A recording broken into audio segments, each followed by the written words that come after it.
everyone, and welcome to the 2025 National Student Volunteer Week panel discussion, Igniting the Spark, Inspiring Purpose-Driven Student Engagement. My name is Imogen. I'm from Volunteering Queensland. I'm the Events and Engagement Coordinator here, as well as the coordinator of National Student Volunteer Week. Just a bit of housekeeping. Please keep your microphones muted until the end of the session, and the session will be recorded and available for dissemination next week. I would like to start the discussion by acknowledging the traditional owners of the land on which we live, work, and volunteer across Australia, and I pay my respects to elders past and present, and any First Nations joining us today. Volunteering Queensland recognises that community giving has been taking place across Australia for tens of thousands of years, and we support the power of volunteering and community giving to foster reconciliation. This afternoon, I'm joining you from Meanjin, Brisbane, and I can see that a lot of people registered for this event are joining us from all across Australia and New Zealand. To begin our discussion, I'd like to pass over to our host for this discussion, Sarah Wilson from Volunteering Australia. Thanks, Sarah. Thanks, Imogen, and thank you so much to everyone for joining us this National Student Volunteer Week. It is a fantastic time on our calendar that we look forward to every year, and I'm delighted to be with you and this wonderful panel of expert student volunteers and those who work with them today. I'm joining from the land of the Whadjuk Noongar people over in beautiful Perth, Western Australia. And I wear a couple of hats. So I am the Strategic Partnerships Director at Volunteering Australia, but I am also a student volunteer in the sense that I'm doing my PhD actually on volunteering and wellbeing, but I also volunteer in my spare time in animal welfare and mental health. And I'll be assisting the panelists this afternoon, asking them questions, and also here for those who want to ask questions to our panel. So without further ado, I'm going to ask each of our panelists to introduce themselves. And I'll start with Dan, who's the first person on my screen. We're going by seniority, are we? Hello, good afternoon, everybody. My name's Dan Byron. I've been working in volunteering roles and organisations that use volunteers and have volunteers as part of the programs for a long time. Most recently, I've worked for the Duke of Edinburgh program in Queensland, and I worked with a lot of state and non-state schools to try and design a program that helped meet the needs of school students and their communities. Before that, I worked for the Minister for Education, and I worked in education for a long time. Specifically, I worked in special education and inclusion, and throughout that time, I was a Venture Scout leader, so I've been involved with youth organisations for a long time. But I fell into volunteering when I was in high school. I wasn't the best student, and I set the fire alarm off at school. And I wasn't also the brightest student because I was the first one out on the oval, and they worked out who had set the alarm off. So they sent me down to the fire station to volunteer for a week, and I never stopped going. It was great. I joined the fire brigade, and I got a lot of skills, and I got a lot of enjoyment and a lot of fulfillment out of that. And it's just I've kept on doing it ever since. Whether it be fire brigade or wherever I can find an area to volunteer. Thank you so much, Dan. I think a lot of us fall into volunteering, so to speak, and never once you drink the Kool-Aid, you never can quite turn your mind to other things. Next up, we have Quinn. Hi everyone, my name's Quinn. I'm a volunteer with St John Ambulance Queensland. I've been a volunteer for 4 years, where I'm quite passionate and focused on volunteering in their time, especially fostering a meaningful connection, which doesn't just empower the student, but the volunteer to the organisation and their self and their own mission, so to speak. So had the privilege of St John since being a student within my first year of university. I am quite lucky in the sense that I've had a very good experience and that I like to share with a lot of the students. In saying that, I'm the student and graduate healthcare rep for St. John Ambulance, and I aid to mentor students throughout their journey, not just in volunteering, but throughout their professional and personal development, which includes a diversity of backgrounds and experiences, which I'm quite passionate about and it's enjoyable. I dabble in a little bit of peer review research outside, and I'm a registered paramedic, just working in New Zealand a little bit over the border. I started, as I said, when I began university, a couple of years after high school, and since then I've just been, as you said before, falling in love and doing it ever since. Thank you so much, Quinn. Over to you, Issy. G'day, my name's Issy. I began volunteering when I was 15 at my local Salvation Army in the retail area in most of the op shops. But I've always had a passion for environment and social justice issues. So when lockdown came around, much like anyone else, I started spending a lot more time on my phone and started discovering organizations that aligned with my values, such as School Strike for Climate, who I was lucky enough to work in their Queensland team, which not only included talking to unions, but also hosting numerous rallies and also emceeing at one point, which gave me a lot of fantastic people skills. Also, I did a lot of work with the Australian Youth Climate Coalition in their schools team and also in outreach.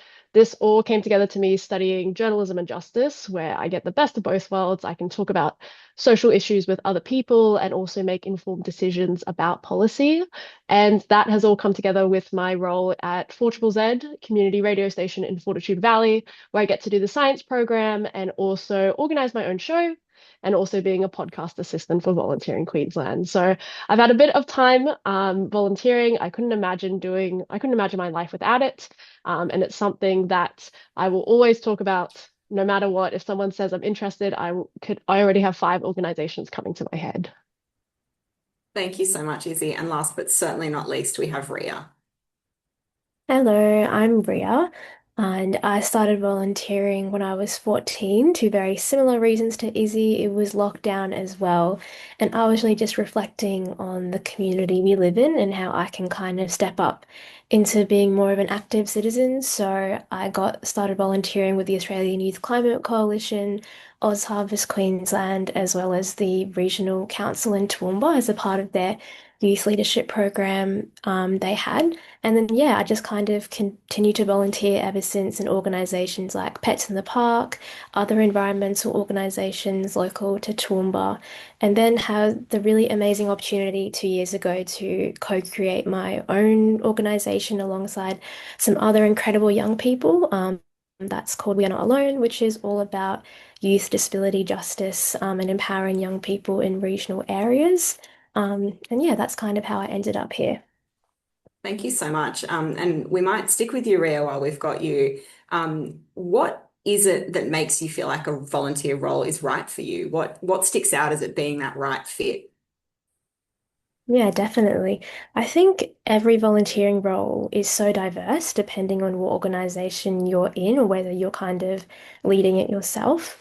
For me, it's always been the people that are in the organization and how I'm kind of onboarded into the organization. So the most lovely volunteer roles that I knew were right for me was when the first time I kind of went to that shift or I kind of went to that role, everyone was really supportive and encouraging and warm and receptive to the fact that I was new. And also, a lot of them valued young people and didn't just see us as, I guess, in tokenistic in any way. They were just super supportive and welcoming to me. Fantastic. And Izzy, you've already mentioned you've done quite a bit of volunteering and across diverse organisations and roles. When you're deciding to volunteer with an organisation, what are those things that you're looking for?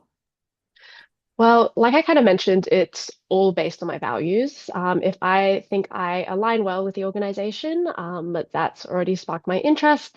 Additionally, kind of getting an idea of what the organization does and a big time commitment as well. Being a student, not only juggling university, but also kind of being interested in a bigger career, you don't have a lot of time. I think anyone can say that about a student. There's not a lot of time. So being able to be realistic Some people can only do an hour, some people can do 10 hours. I'm lucky enough to be kind of in between. So when I'm looking at an organization, I'm looking at, yeah, not only what they can do, but what I can do as well. Fantastic. And Dan, you've had a lot of experience matching young people to roles, working with young people to uncover their passions. How do you go about that and make that the right fit for young volunteers that you work with? Oftentimes it's about just having a conversation, finding out their values and what they want to do and their interests and that you can always find an opportunity after you have that conversation. So, but I've found that the motivations for volunteering are often very different. Depends on who you're talking to. You've got young people that want to make an impact in their community and improve their community, and some people want to just improve their skills and look for future pathways as far as careers go, and that's fine. It's just a matter of trying to find what it is. And oftentimes, I think when people start volunteering, those motivations might change and grow and adapt. And we know that if people meet their motivations in volunteering, they're more likely to persist and continue. But as you say, Dan, those motivations are maybe a little bit more fluid when people are early in their career or not even sure what they want to do. And volunteering is, I always say, such a great way to try before you buy. You commit yourself to something that maybe isn't the right thing for you going into the future. Yeah. And Quinn, you started your volunteering role at St John Ambulance, and now you're moving into more of that mentoring space.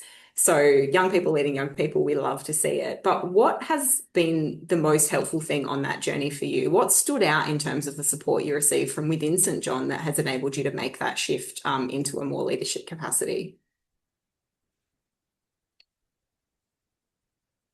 I want to say it's a lot of the connection and meaningfulness that's kind of come with it. So, as I said, I started as a student and got into it and then slowly developed into more of a mentorship role with the volunteering side of things. I definitely found it good in the sense that when everyone connected, not just in a volunteering sense, but people coming from a variety of backgrounds, whether it's a professional or volunteering capacity or a community-wide sense, that when people are getting connected, and as you've said yourself, across the lifespan of a volunteering, it's altering, it's incredible, and it's amazing. I can't really say much else to it. I can't think of anyone better, Quinn, to be leading the new generation of volunteers than someone that is as passionate about it as you are. And we're already hearing some themes. And I think what's kind of interesting in these conversations is it's often not necessarily a surprise when we talk about values and being values aligned, but it comes up so much more, I think, when we're talking with young people, because volunteering is such a phenomenal way to have a sense of agency and voice. And we've already heard from our panelists so far that volunteering's been a way and been a mechanism for them to be able to do that. But we obviously want volunteering to be meaningful and that experience to be good. And so what I'd love to touch on now, particularly for those who involve volunteers in their own organisations, is to hear from our panellists about what is it that makes you feel valued and included. And Rhea, you've talked about the people and the connection, but is there anything else you would say that stood out to you in your experience that's made you feel particularly valued as a volunteer? Yeah, I would say for me, what really stood out to me is when people take the time to check in, or like just follow up in general, especially if, after the shift, just a little check-in email, seeing how I'm going, how I enjoyed things, really embedding values of like feedback and kind of valuing what I have to say. And yeah, I think the check-in process is really lovely and has helped me feel very, very valued at organizations. Thanks. And I think, Rhea, you sort of bring home how simple it can be. We often sometimes when we work in this space can overcomplicate it, but that human touch is something about volunteering that really can't be undervalued. Issy, at the organisations you've volunteered with, how big of a reason has workplace culture been for you to either stay or decide to move on? Oh, it's been a huge part. Like I said earlier, students are quite time poor, so being able to build volunteering into my routine has made it eons easier to start showing up. And I think that's when I talk to other people, especially younger people, about volunteering, it is pretty scary to keep entering a new workplace. So I normally say, do recommend event days or days where they're a little bit specialer.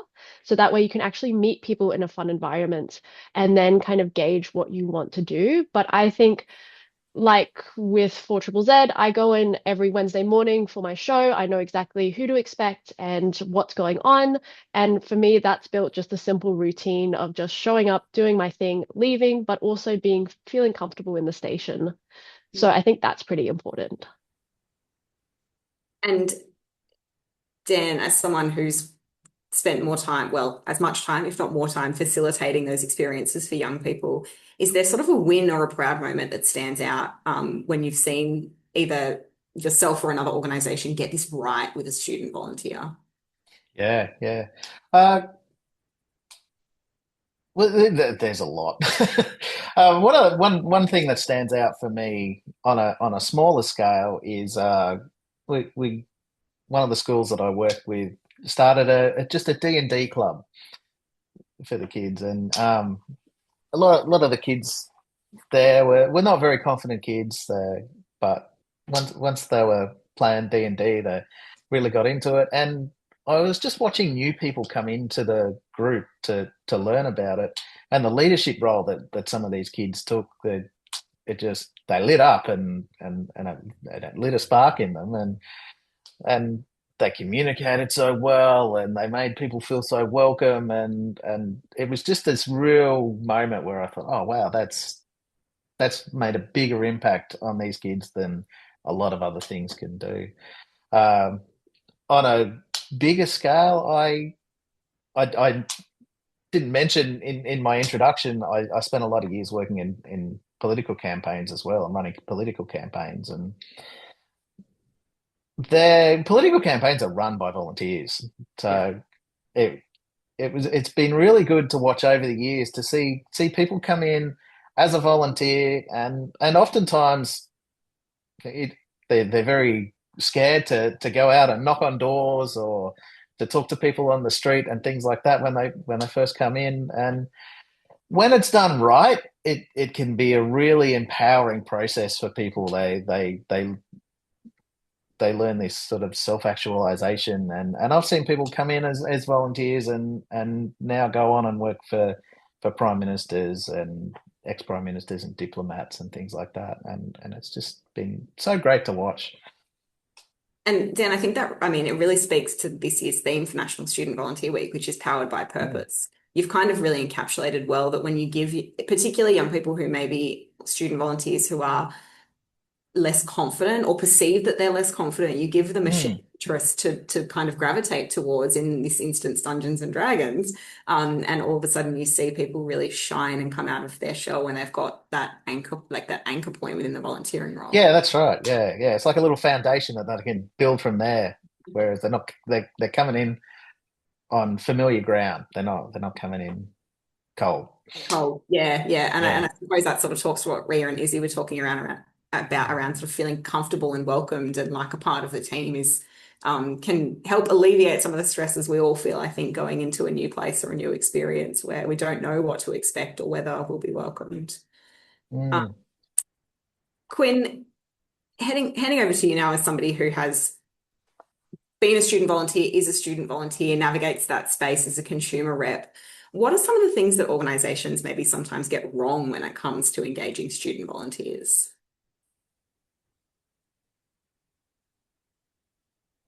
It's a good question. I think there's a lot that goes into it, but ultimately, sometimes it can come down to, I guess, the word student. Sometimes the word student can come down as an underestimate of, I guess, how capable or passionate or even how strategic student volunteers can be.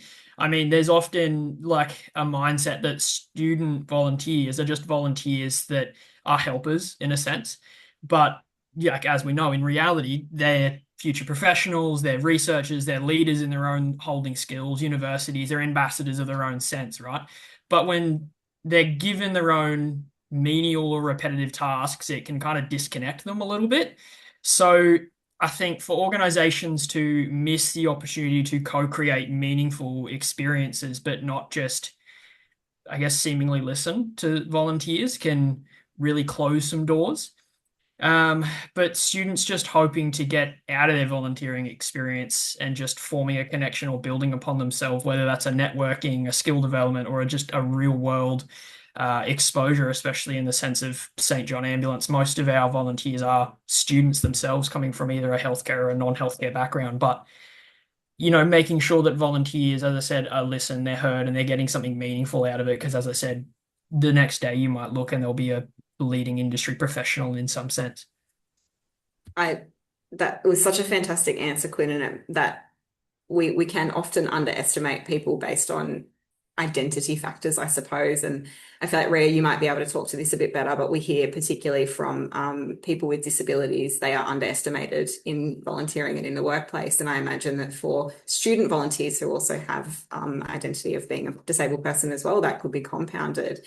Is there any advice you have there, Rhea, that organisations can employ to make sure that they are making people feel valued and welcome and appreciated for the unique skills and experiences they bring? Yeah, definitely. And I think it comes back to a really simple concept of just treating everyone the same, and not holding any preconceived assumptions or notions you might have about a group of people. And I think a lot of that is unlearning a lot of things we may have learnt when we were younger or as we grew up. But I think today there are some really incredible resources out there that kind of can help support you engage and help young people from diverse backgrounds, equally participate. So I think a lot of it comes from just reflecting on ourselves and reflecting on kind of the biases that we've picked up over time and kind of how we and ourselves can combat that. And in doing so, we can create really inclusive and safe organizations and cultures within the places that we volunteer in. Thank you so much, Rhea. And it's made me think, Issy as our resident sort of journalist crossing into media, being a voice of volunteers in some respect. How do we get the voice of student volunteers into these experiences to do the things that Rhea's talked about to make sure that they're not underestimated, as Quinn's mentioned? Well, it's kind of hard because in order to get more student volunteers, you would have to have student volunteers. So it is continuously kind of outreaching towards students and understanding that student isn't just, a young 18-year-old fresh out of high school. It is a variety. It's people who are learning, who are people who are pursuing further education, may not even be related to education. So having, like Rhea said, leaving those preconceived notions behind and just kind of opening up a variety of opportunities, but also being considerate of people's time and energy as well. So I think in order for more student volunteers to come to your organization, it would be good to target student volunteers. Once I feel a little bit more familiar seeing people who are kind of my age, I feel a little bit more comfortable being in that area. I understand it can be hard though, so it may just be simply a little strategy move, or even just social media is probably a big one. I'm surprised it hasn't been mentioned already. But that is a really easy way to kind of appeal to younger audiences without necessarily dismissing their voices. That reminded me, Izzy, of a youth focus group that I had looked at from a research perspective, and one of the young people said social media, but organizations probably need to realize that for young people today, that is not Facebook.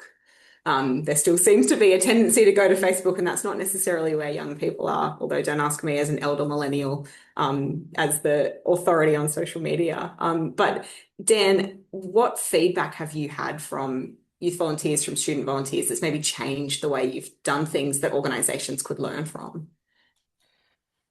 I think one of the biggest things that I would recommend for organizations is it's not slave labor. People want to be recognized, and they want to get something out of it as well. One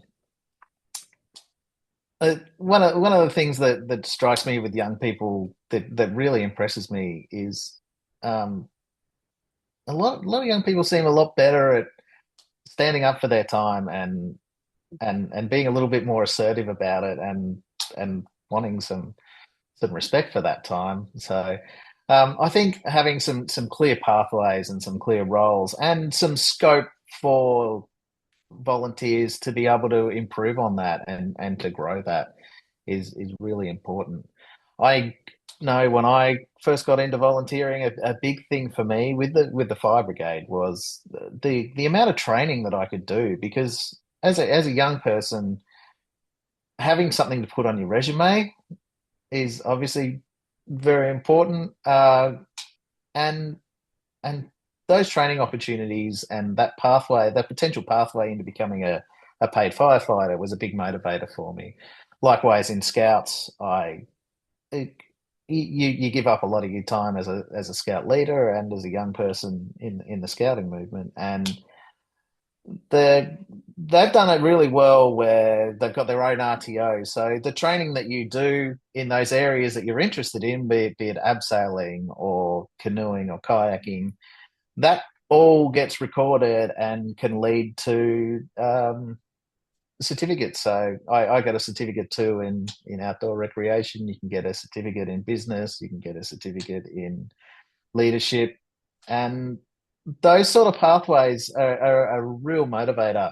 So I didn't go into it to get qualifications, but the fact that you can get qualifications by doing it is really good. One of the clubs that I work with, so with AFL Queensland and with Rugby Queensland, their volunteering with the Duke of Edinburgh provides a pathway for students to become qualified referees, and that can lead to paid work. So there's so many different ways that you can I guess add bang for buck and respect people's time I mean, really, as you were talking, Dan, it made me think it's, there's a value add there, right? Like in your own yeah. experience, it wasn't about necessarily getting those qualifications, but the fact that you were able to do both things at once meant that there was something tangible that you could walk away with and pathways you could pursue if you chose to that you may not have otherwise had without volunteering. Yeah. And one of the other things that I would mention is recognition. So going back to social media, recognizing your volunteers and the role that they've played, or if a volunteer creates a new system or a new program, recognize them for doing that. Don't let some paid chump take the credit for it. So it's something that I even like to see. I like to see it pop up on Facebook, and you feel important and it's recognized. A really good point, Dan. I think I want to come to our other panelists and student volunteers on this question, because I think recognition is always one of those things that organizations can often think that it's harder than it is, don't know how to do it right. There's often generational differences in how people would like to be recognized, whether they think that is something that volunteers should receive at all. So Quinn, Issy, Rhea, what are examples of recognition you've had that have been really meaningful? Like, what you've all talked about being there for purpose-driven reasons, but what do organizations do well when it comes to recognizing that contribution that makes you want to stick around and makes that experience something that you want to continue to engage in?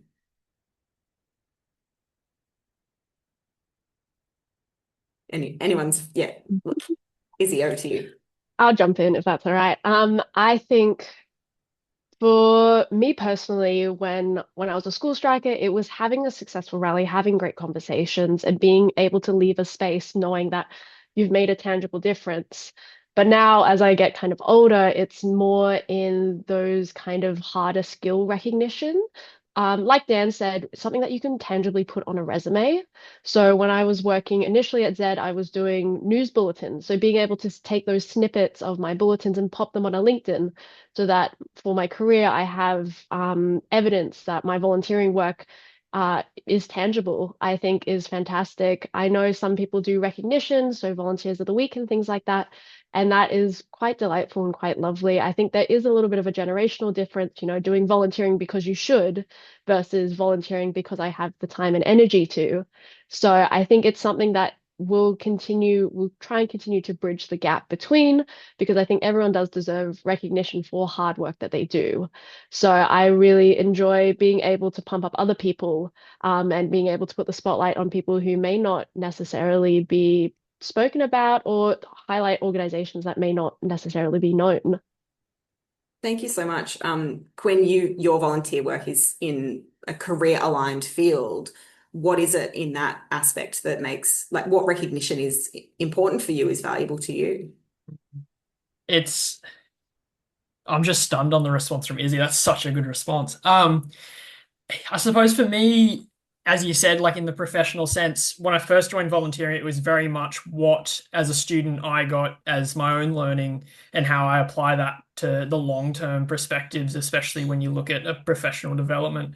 But as I delved in more and more the volunteering and kind of stepped up in what I can then contribute back, it changed from what I can get and how that helps me in the long run to how can I then contribute that to others around me and how that can then contribute to their learning.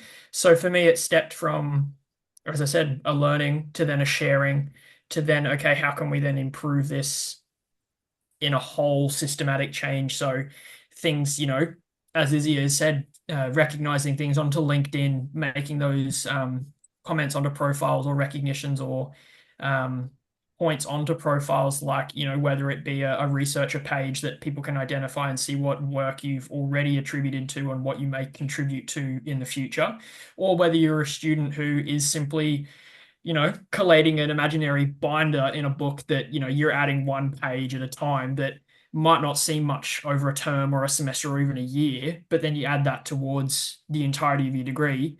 And, where someone may only have 5 pages, others could have 30, 40 pages or even a binder full, just because, hands have been put in, there's sharing of knowledge, there's things like that. So that's my recognition of things. It's changed. And it's definitely moving towards, okay, how can we do something that can then be shared? And it's sort of, I think, Quinn, that talks to that mindset shift you've had going from being a volunteer to being more in that leadership space, is that pay it forward mentality you now have, is wanting people to have the experience you had when you were in that learning phase. Yeah. And Rhea, anything to add to the two responses so far around what makes meaningful recognition? Yeah, I think it's a great discussion about meaningful recognition. And for me, a lot of the time, I think it really comes down to just being remembered by people you volunteer with.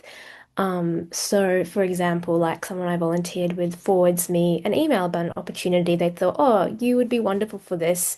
And to me, that means so much. They thought about this opportunity, thought about me, and then actually made the time to like send me that, which a lot of the times, having their support has allowed me to be successful in that opportunity as well. So that's really beautiful. But also the lovely awards that Volunteering Queensland and all the other states run, I think is a beautiful way as well, that lots of volunteers can get nominated and recognised in all sorts of different categories. And it's just really special because a lot of the work we do doesn't go recognised, and we don't kind of go into it to be recognised at all. A lot of volunteering is very much to do with our internal values and the intrinsic kind of things we get out of it. But it is a really nice feeling to be recognised from time to time, for sure.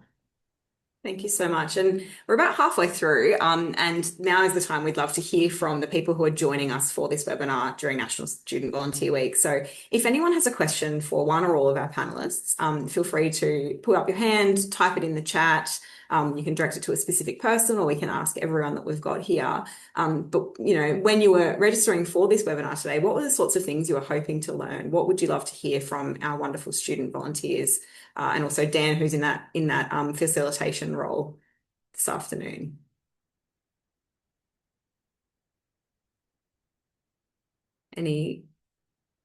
I do have a question here in the chat. Yeah. Someone asked, any tips to recruit volunteers, especially for medium to long-term periods? I know that's probably more of a Dan question or a Sarah question.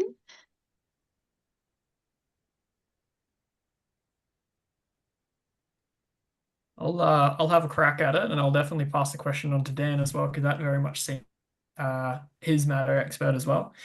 I think I think it also comes down as we talk about students, it's meeting them both physically and emotionally as students, and especially when we consider a time constraint of not just their own individual studies, but their work life and thing like that.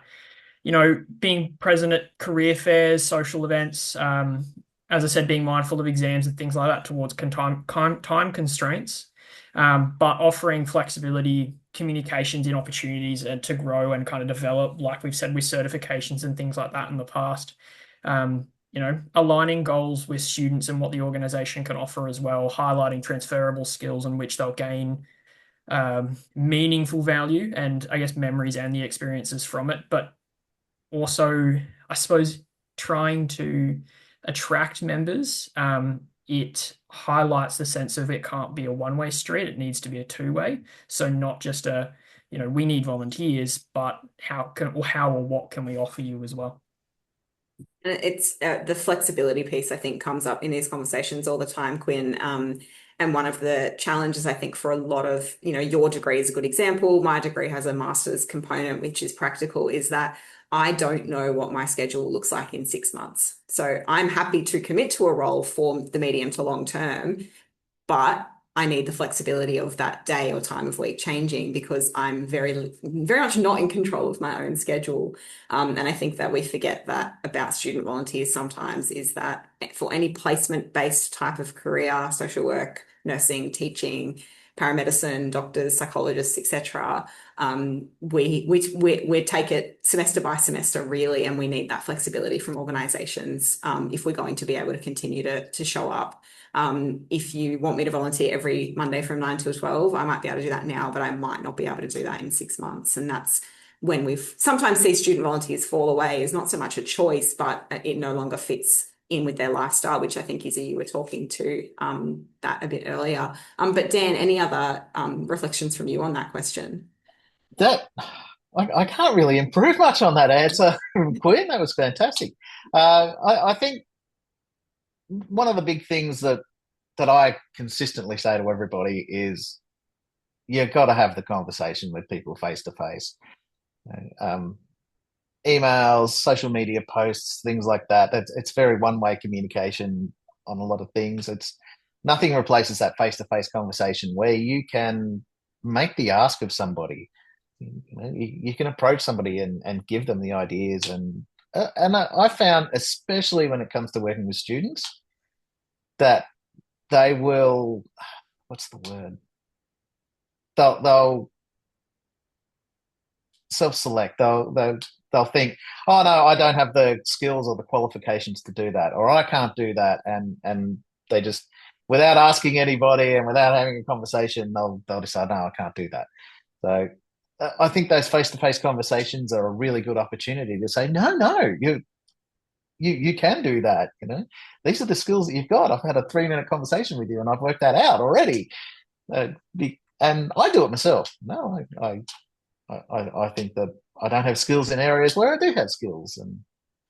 And Dan, we know from researching volunteering in general that people tend to overestimate their abilities when it comes to paid work. So people will often apply for a role that maybe is a stretch, but when it comes to volunteering, we tend to underestimate what we can contribute. And sometimes we need somebody in the middle of that process like you to help tease out what are the unique skills and experiences that you bring that will actually lend itself well to a role without people just self-selecting out and we don't hear from them in the first place. And that's why roles like yours with Duke of Ed, for example, are so important, is because it's that facilitation in the middle that makes it all run smoothly. Yeah. And not just conversations with the people that you want volunteering either, but conversations with other organisations, with schools, with Volunteering Australia and Volunteering Queensland, and scout groups and things like that have a bigger picture. Think about where you might find your volunteers. And I think we had a hand from the person whose screen name is Thatcher1266. If you would like to come off mute, you're very welcome to ask your question. Thank you so much. Sorry, Trudy here, Trudy Hatcher. Thank you very much.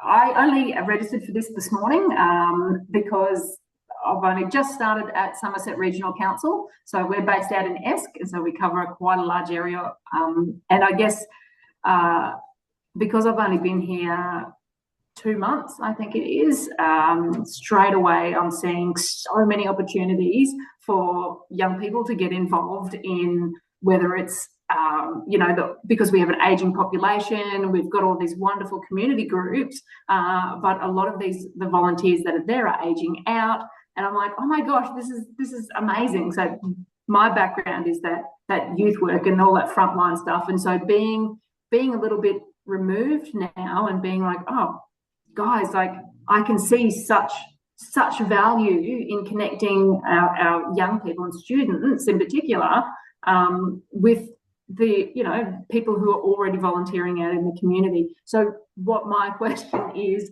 around bridging that gap, but also I guess how to approach schools. We have 3 high schools in this area, and also community in packaging this as an attractive option. I mean, we're all sitting in here because we know the benefits of volunteering, and I just couldn't believe that this is what I've been thinking about for the last couple of weeks, and then I log onto the computer and I see that this is happening this afternoon. Like I was like, I am here for this for sure. So yeah, bridging that gap is something that I'm really keen to hear feedback on. And Dan, you've already come off mute, but as soon as Trudy started talking, I knew this question was for you. So take us away. Is Coghill State High School one of your schools, Trudy? Yes, it is, absolutely. Oh, they've got a Duke of Edinburgh program, and they're probably looking for some volunteers in that area. As far as not just that school, but a lot of schools. When you work with schools, teachers are often running those programs, and oftentimes they're doing that as a volunteer service. So they might be doing it in their lunch break or after school. So being able to provide a ready-made program with pathways to those teachers is invaluable, though. I found that really increases the way that teachers will communicate the message to their students. And so if you can say, hey, here's 4 volunteering opportunities that we've got with our organisation, and these are the skills that we'll develop, and these are the steps that we'll take, and this is what will come out at the other end of it, and make it as easy as you possibly can for those teachers, you're really going to improve your chances of getting the young people in there. Dan Nielsen is probably the best person to talk to out at Coghill.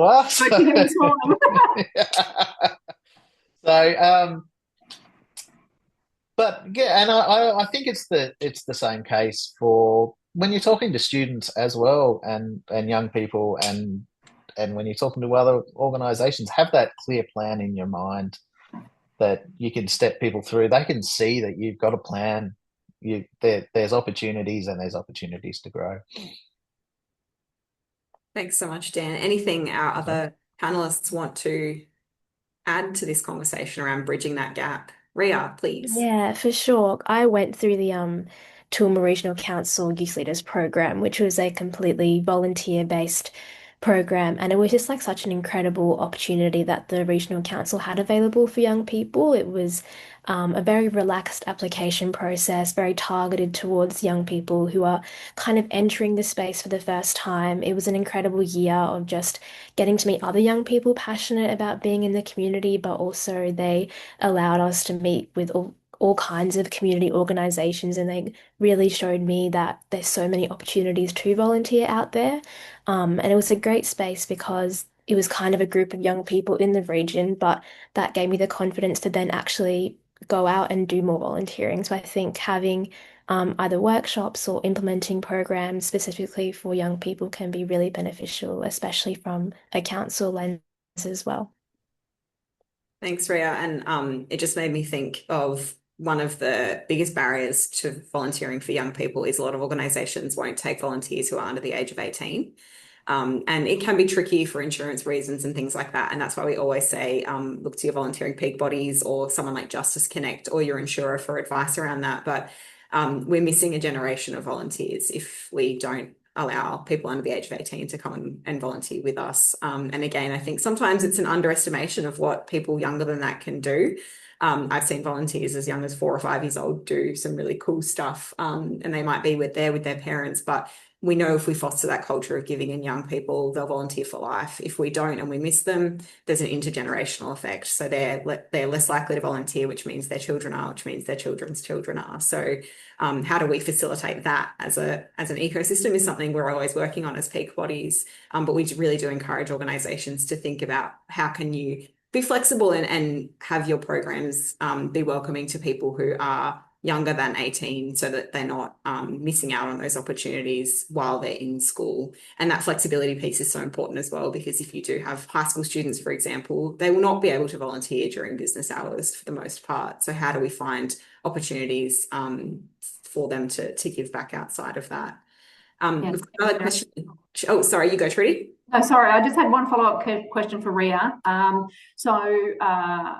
I know Somerset Regional Council used to have a youth council, and I guess if I can find out from you whether having something like that that's very structured, and the issue is we're hours away from the schools, we're just stretched out so far. Having something that meets regularly, or should it be more flexible than that? I just want to know where I can best focus, like getting something started. Yeah, well, I think you're already doing an incredible job because it takes people like you who are really passionate about this space to make those programs really meaningful. So I think that's already, a wonderful beginning. I would say the meeting times really depends. I know for me, when I was in school, the regular meetings were amazing because it really suited my time that I was available. But then at the same time, I've heard that young people in that same program really struggle to come to that meeting because it, clashed with something they had at school. But I think offering hybrid meetings could be really interesting as well to allow that flexibility to participate, and also having that option, even if you don't participate in the meeting, how can you contribute to it afterwards, or doing actions afterwards and things like that. Awesome. Thank you. And we've got a chat here, a message here from Julie from the Smith family in the chat, who is currently recruiting volunteers for a fun community event, wants to reach more student volunteers, and is asking if you have any top tips for her.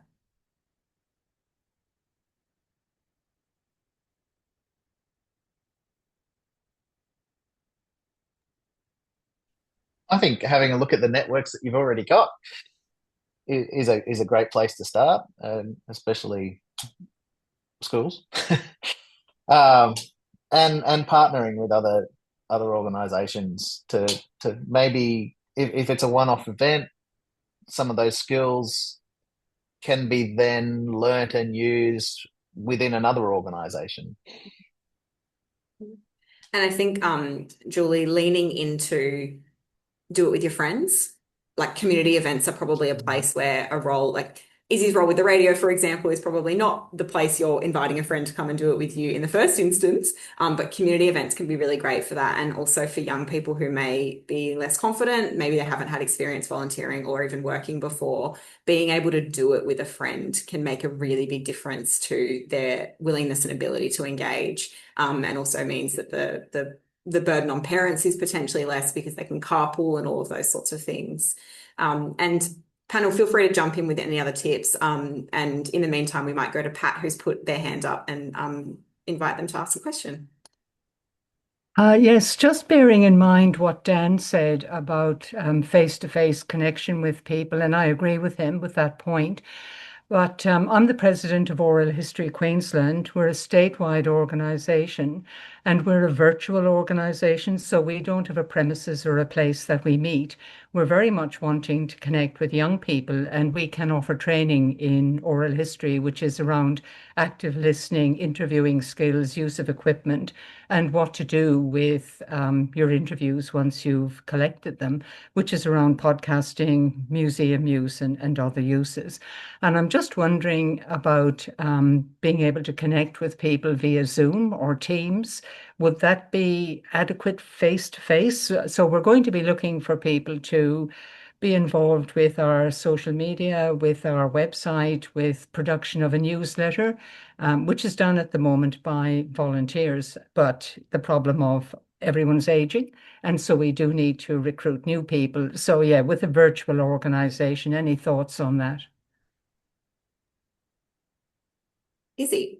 Yeah, I can jump in and have a chat. I can speak a little bit of experience. Rhea, you're more than welcome to jump in as well. With Australian Youth Climate Coalition, it was all on Slack. And that was, of course, in the era of 2020, where Zoom calls, we did have a lot of hybrid systems. So I would recommend that platform. It is free to use, not sponsored. But we within regards to interacting with volunteers, especially when you have you've taken quite a good perspective on your organization, which is, yes, meeting the bridge between storytelling and communications, including social media and podcasting. So I would recommend getting your organization out there. I know there's a few different events, like I know State Library of Queensland does a few like podcasting 101 workshops. So being in contact with organizations that have already teaching some of the foundational skills that you want to implement in your org, that is a fantastic way to reach out to younger people, and just kind of gives them, hey, you've got these newfound skills, let's go apply them at an organization, and makes that kind of switch from using to doing a lot easier. So I would strongly recommend doing that and just getting out there. I know someone mentioned earlier about expos and things like that. Those are fantastic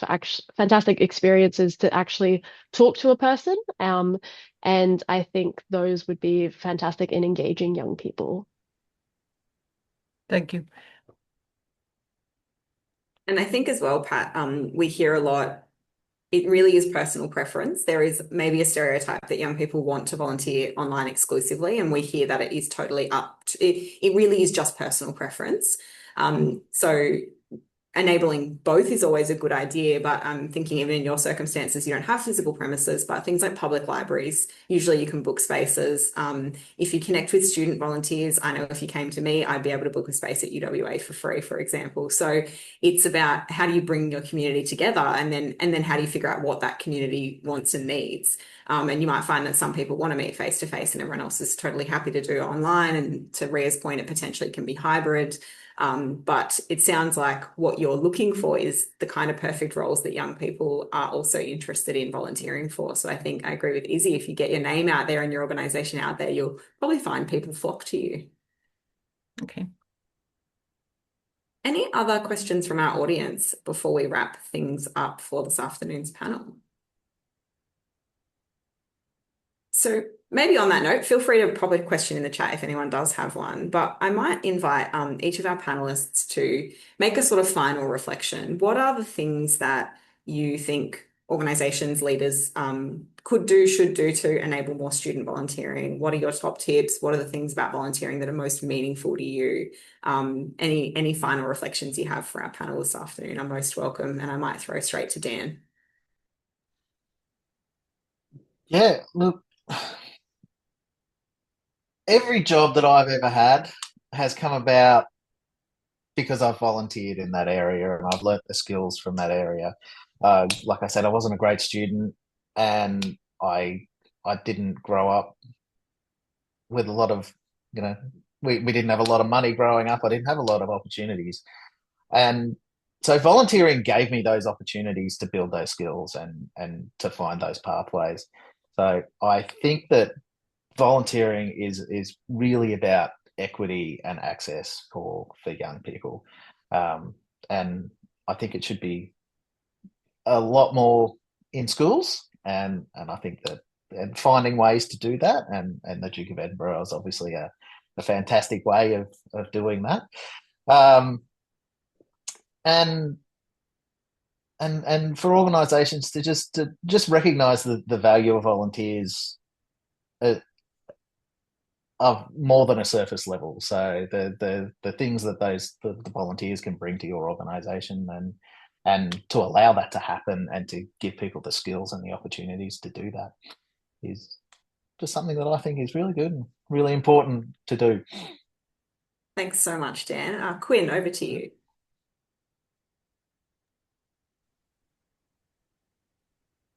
I think scaffolding and recognizing that each individual is going to have their own individual needs. So even minimal things like when you walk into a new environment and someone having a smile on their face and going, hey, Quinn, how's your day? I haven't seen you in a while. How you been?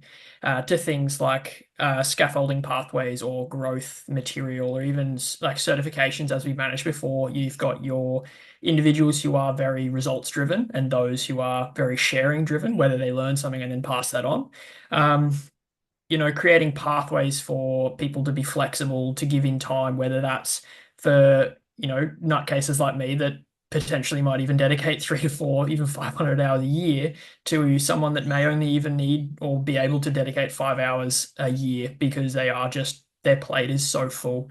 Defining progression. Each individual is different, as I said. So whether it's mentoring, leadership, learning experiences, the curiosity of trying something new. We've discussed things like podcasts or getting out online or hybrids, or getting out face to face and meeting someone new, or walking into a new environment that we've never necessarily tried is a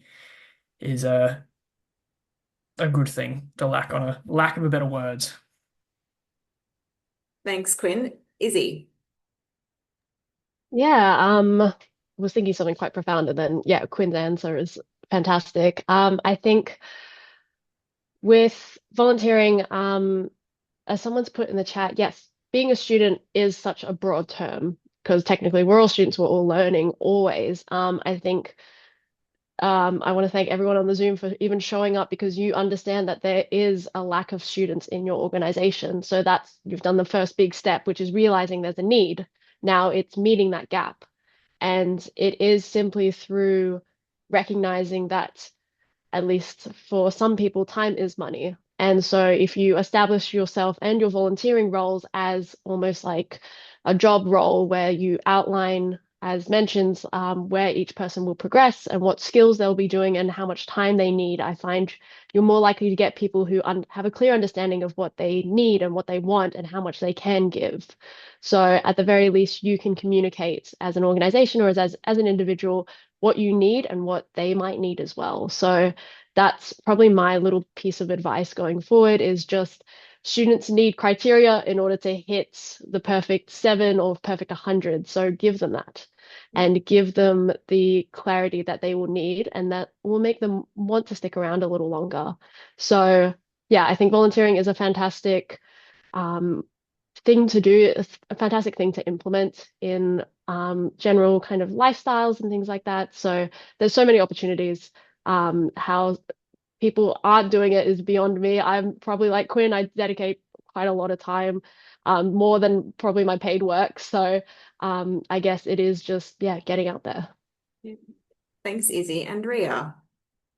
Yeah, everyone's responses have been so wonderful. I guess for me, I would say that challenging what you think about students and young people is probably a huge one. Like, I think there are a lot of stereotypes and perhaps negative stereotypes that young people don't want to be involved, or, we're not, you know, we're just always on our phones or something like that. But I think the truth is that so many young people, so many students, we have such a desire to give back to our community.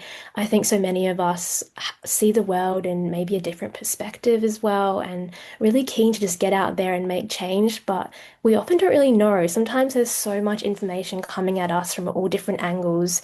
The message from a lot of organizations can get lost. The main thing I hear from so many young people is, I never knew you could do that, or like, I didn't know this organization even existed. So I think having really clear messaging from your organization in directed channels that young people will hear in a clear and an authentic way, like from school, university, is really important, because volunteering is such an empowering thing. And I think all of your organizations are so incredible in what they do, and adding students to that would be of so much value. So yeah, I think it comes back to remembering that young people are super motivated and keen, and being able to reach them will make all the difference. Thanks so much, Rhea. And it reminds me of, I know we're at the very last minute, so I'll hand back to Imogen in a moment, but when we ask non-volunteers why they don't do it, one of the main reasons that we are still told, even today in 2025, is that they were never asked. So for a lot of people, to Rhea's point, it's that the information doesn't get to them. We think it's getting out there, but it isn't necessarily always translating. And word of mouth, despite our hyper-connected world, is still the #1 way people get involved in volunteering in general. So those person-to-person connections, as everyone's talked about, is just such an important part of sustainable, fun, inclusive volunteer involvement. So thank you so much to the panelists. I'll hand back to Imogen for probably what is about 20 seconds until we're at time. And thank you everyone very much for having me host this panel this afternoon. Thank you, Sarah, and thank you so much for hosting. Sarah's from Volunteering Australia, the national peak body for volunteering. And I would like to say a very special thank you to our panelists, Dan, Quinn, Issy, and Rhea, for sharing your insights today. They are so valuable.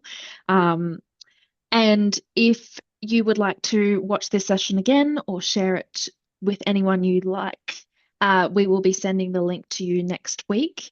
Please share with anyone. And a reminder that, if you found this webinar, you know that there are volunteering peak bodies that you can chat to about your organisation's needs, but please get in touch with your volunteering peak body. And we were talking about upskilling earlier, and at Volunteering Australia, we have a registered training organisation, an RTO, that offers certificates in active volunteering, so skills to upskill volunteers at your organisation and schools and councils. So, thank you again, everyone, for joining.